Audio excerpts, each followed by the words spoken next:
আচ্ছা, তাহলে এই যে বৈষ্ণবরা যারা ভাবে যে ওরাকান দিয়ে যাওয়া যাবে না, এক গ্রুপ বলছে মতুয়া ধর্ম আলাদা।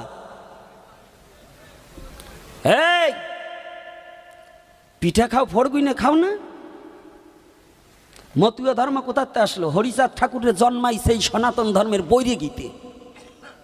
বাবার নাম কি? যশোমন্ত না? যশোমন্তর গুরুকে রামকান্ত না? কি বাবা বলুন? ওই বাড়িতে বৈষ্ণবের আখড়া না? এই রথ হয়, রাস হয়, দোল হয়, জন্মাষ্টমী হয়, দুর্গা পূজা হয়, হয় কি না বলুন? আচ্ছা, তাহলে এই যে বৈষ্ণবরা যারা ভাবে যে ওরাকান দিয়ে যাওয়া যাবে না, ওগুলো আর হারামজাদার দল।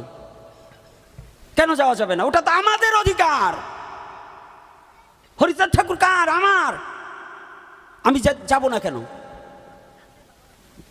যাব না কেন? কারণ সেখানে যেহেতু জগন্নাথ দেবের রথ হচ্ছে, যেখানে